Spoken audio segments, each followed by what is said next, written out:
Salam dəyərli izləyicilər, hər birinizi xoş gördük. Bu videoda sizlərlə 4-cü sinif monitorinq imtahanına hazırlaşan şagirdlərə dəstək məqsədilə hazırladığımız sadəcə 20-ci mövzunun izahını verəcəm.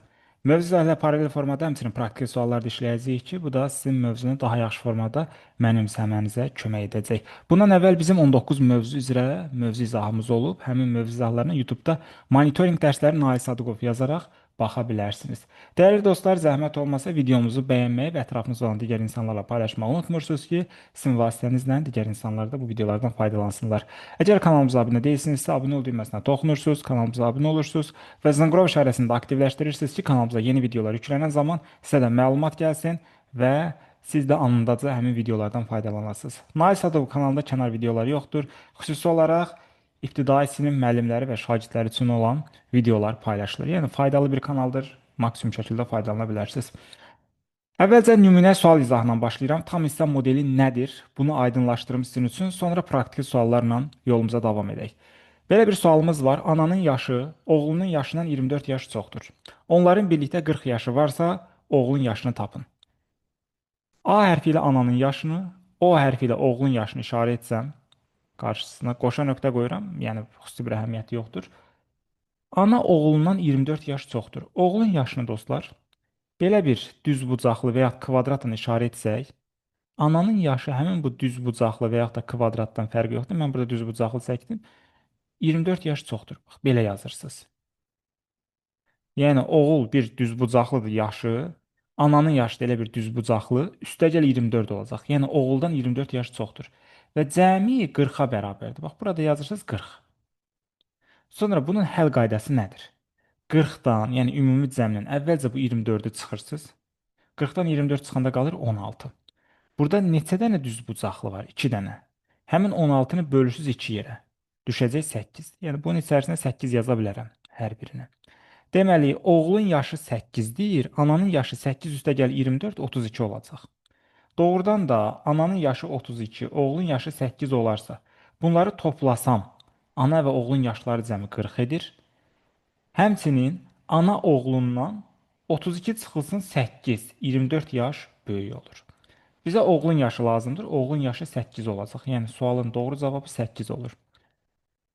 Qısa şəkildə desək, tam hissə modeli ilə sualları yazan zaman yuxarı sinifdə şagirdlər bunu tənlik vasitəsilə yazacaqlar, amma burada tam hissə modelini tətbiq edirlər. Belə bir düzbucaqlı çəkirsiniz. Bir o birindən çox olanda neçə vahid çoxdursa onu burada qeyd edirsiniz. Bəzən olacaq, məsələn, 3 dəfə çoxdur.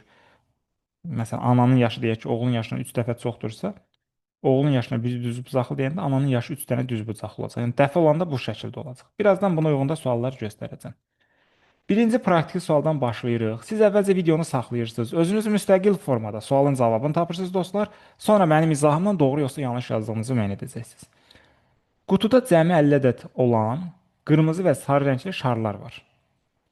Qırmızı şarların sayı sarı şarların sayından 8 ədəd çoxdur. Hər şardan neçə ədəd var? Qırmızı və sarı var. Qırmızı şarların sayı sarıdan 8 ədəd çoxdursa, sarıya, yəni sarı şarların sayına bir düzbucaqlı desək, qırmızıların sayı olacaq düzbucaqlı, üstəgəl 8. Cəmi nə qədərdir? Cəmi 50 dənədir. Necə əldə edəcəm? 50-dən 8 çıxıram, qalacaq 42. Sonra 42-ni 2 yerə böləcəm, düşəcək 21. Deməli, sarıların sayı 21-dir. Sarı bərabərdir 21. Bəs qırmızı nə qədərdir? Qısa yazıram, qırmızı 21 üstəgəl 8, yəni 29 edəcək. Doğrudan da cəmi 21 ilə 29-u toplasam 50-dir. Həmçinin qırmızının sayı sarının sayından gördüyümüz kimi 8 ədəd daha çoxdur. Yəni hər birinin sayını artıq burada qeyd etdim. İkinci sual. Arifin pulu Camalın pulundan 20 manat çoxdur. Onların birlikdə 180 manat pulu varsa, hər birinin neçə manat pulu var? Buradan A hərfi yazıram Arif, C hərfi yazıram Camal. Arifin pulu Camalın pulundan 20 manat çoxdursa, Camalın puluna bir düzbucaqlı desək, Arifin pulu olacaq düzbucaqlı üstəgəl 20. Cəmi nə qədər pulları var birlikdə? 180 manat, bura yazıram 180. 180-dən 20 çıxıram, qalır 160. 160-ı 2 yerə böl, 80. Deməli, Camalın pulu 80 manatda, Arifin pulu da 80 üstəgəl 20 bərabər olacaq 100-ə. Camal da 80. Bu şəkildə qeyd edə bilərik. Doğrudan da Arifin pulu Camalın pulundan 20 manat çoxdur. 100-dən 80 çıxanda 20 qalır. Cəmidə 180 manat edir. Üçüncü sual. Mağazada cəmi 150 kiloqram alma və banan var. Almanın kütləsi bananın kütləsindən 2 dəfə çoxdur. Mağazada hər meyvədən neçə kiloqram var? Bura alma yazıram, bura banan yazıram. Dostlar, diqqət yetirsəniz burada dəfə elədi artıq. Bayaqçı suallarda. Məsələn, 5 vahid çoxdur, 3 vahid çoxdur və s. yazırdı. Burada 2 dəfə çoxdur deyir. Almanın kütləsi daha çoxdursa, onda banan, əgər bir düz bucaqlı olarsa, alma olacaq 2 düz bucaqlı. Niyə? Çünki 2 dəfə çoxdur. Mən burada şəkli böyük kiçik çəkə bilərəm, yəni eyni ölçüdür əslində. Aydın oldu, yəni 2 dəfə çoxdursa 2 dənə çəkirsiniz. 3 dənə çox olsa 3 dənə çəkəcəksiniz. Çox diqqətli olursunuz. Və cəm neçədir? 150. Burada 150-ni artıq siz bölməlisiniz 3 yerə. Çünki 3 dənədir düz bucaqlı. 150-nin 3-ə bölünə düşür 50. Deməli banan 50 deyir. Alma da 2 dənə 50 olacaq. 50-50 toplayan nə edir?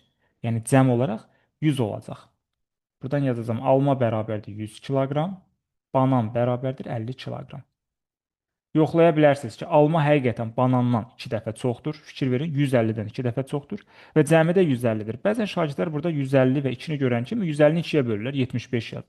Səhvdir. Yəni diqqətli olun ki, əvvəlcə belə yazıb sonra 150-ni bunun 3-ünə bölməlisiniz. Yəni 3 yerə, 2 yerə deyil. Dördüncü sual, yenə eyni növ sualdır. Kosanın torbasında cəmi 120 ədəd şəkərbura və paxlava var. Paxlavaların sayı şəkərburaların sayından 4 dəfə çoxdur. Paxlavaların sayı şəkərburaların sayından neçə ədəd çoxdur? Deməli, şəkərbura var və paxlava var. Cəmi 120 ədəddir. Paxlavaların sayı şəkərburaların sayından 4 dəfə çoxdursa, onda şəkərbura bir dənə düz bucaqlı olsa və ya kvadrat olsa, fərqi yox dostlar, 3 bucaq da çəkə bilərsiniz. Ürəyiniz nə istəyir? İstəyirsiniz ulduz çəkin.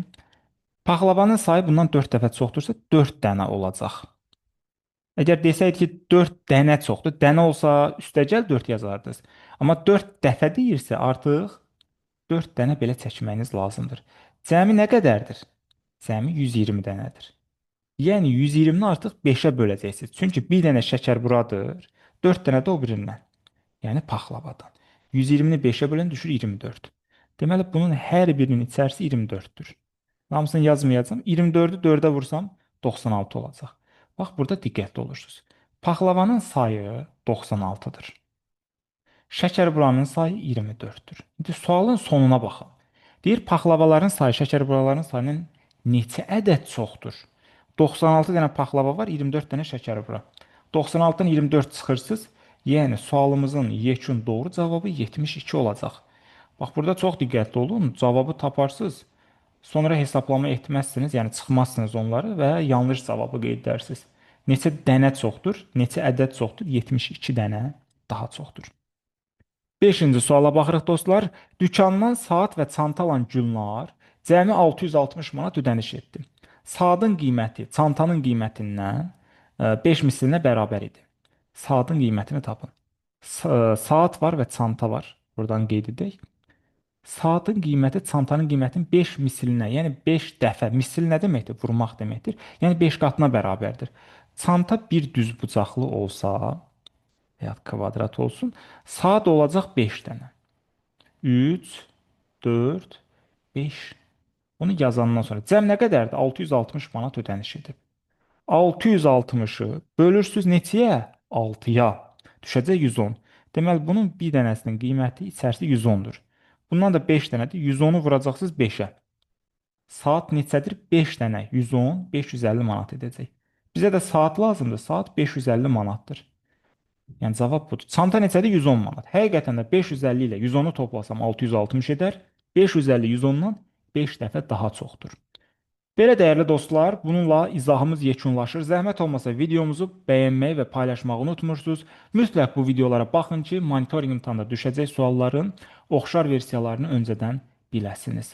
İnşallah faydası dəyəcək hər birinizə. Sağollaşırıq, bir sonraki izahlarımızda görüşərik. Hələlik.